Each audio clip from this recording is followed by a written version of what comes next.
नमस्कार दोस्तों, मेरा नाम है नागार्जुन और यहाँ पर मैं आप लोगों को बताने वाला हूँ कि एक बाइक को खरीदना हो तो आपको किन चीज़ों के बारे में ध्यान रखना चाहिए। अब यहाँ पर इंडिया के अंदर भाई साहब, अगर कोई कार खरीदनी हो तो यहाँ पर कार के बारे में तो बहुत सारी चीज़ें यहाँ पर बताते हैं कि किस तरीके से आपको फर्स्ट टाइम अगर कोई बाई कर रहे हैं कार, तो आपको किन किन चीज़ों का ध्यान रखना चाहिए। बट बाइक के बारे में कोई नहीं बताता है, तो आज इस वीडियो के अंदर हम उसी के बारे में बात करने वाले हैं। अगर आप सबसे पहली बार अगर कोई बाइक खरीदने जा रहे हो तो यहाँ पर आप लोगों को ऑब्वियसली बजट का तो आपको ध्यान में रखना ही चाहिए। बट अगर आप पहली बार बाइक खरीद रहे हो तो मैं आप लोगों को बता दूं कि बजट के ऊपर बहुत ज़्यादा ध्यान रखना, क्योंकि ये एक बहुत ज़्यादा एक ऐसा टॉपिक है इंडिया के अंदर जो कि हर किसी को देखना ही चाहिए। वैसे भी अगर आप भले ही अमीर हो फिर भी बजट तो आपको देखना ही चाहिए। बट यहाँ पर सबसे पहले मैं बात करना चाहूँगा कि बजट तो आपको एकदम डिसाइड कर लेना चाहिए कि आपको ये फिक्स बजट होना चाहिए। दूसरी चीज़ आपको यहाँ पर ध्यान में रखनी है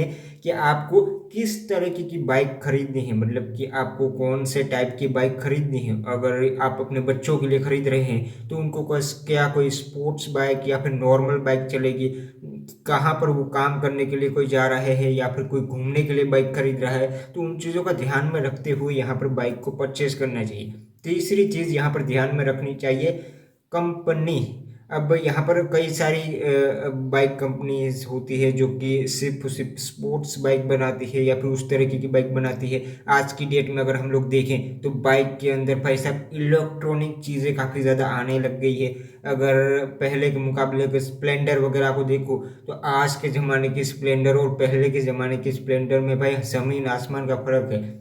आज की नई स्प्लेंडर भी पुराने स्प्लेंडर के साथ की टक्कर में नहीं है। तो उन चीज़ों का ध्यान में रखिए कि आप किस कंपनी की तरफ जा रहे हैं या फिर किस टाइप की बाइक आप खरीद रहे हैं। कई सारे लोग बुलेट की तरफ जाते हैं, कई सारे लोग घूमने के लिए बाइक खरीदते हैं, तो उस हिसाब से आपको उस वे में देखना चाहिए। कई सारे लोग यहाँ पर अपने बच्चों के लिए, फैमिली के लिए बाइक खरीदते हैं अपने बच्चों के लिए, तो उनको किस तरीके की रिक्वायरमेंट चाहिए, आपके बजट के अंदर किस तरीके से फिट बैठ रहा है, तो उन चीज़ों का ध्यान में रखना चाहिए और उस हिसाब से बाइक को खरीदना चाहिए। अब यहाँ पर मैं ये भी कहना चाहूँगा लास्ट पार्ट के अंदर, यहाँ पर इंडिया के अंदर कोई सी भी बाइक आप लोग खरीद लीजिए, आप अपने बच्चों के लिए खरीद रहे हो या फिर कुछ भी हो, कोई भी बाइक खरीद लीजिए।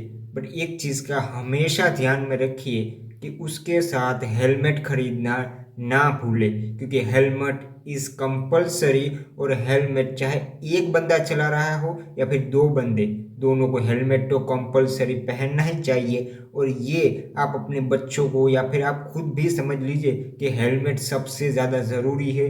आप कोई सी भी बाइक खरीद रहे हो, सबसे पहले आप हेलमेट खरीदना। Safety is most important in India, और यहाँ पर पल पल में क्या हो जाए ये हमें भी नहीं पता होता है। इसलिए हेलमेट पहले खरीदे, उसके बाद कोई बाइक आप लोग खरीदिए। और बस आज के इस वीडियो में इतना ही। आई होप कि आपको ये वीडियो हेल्पफुल लगा हो।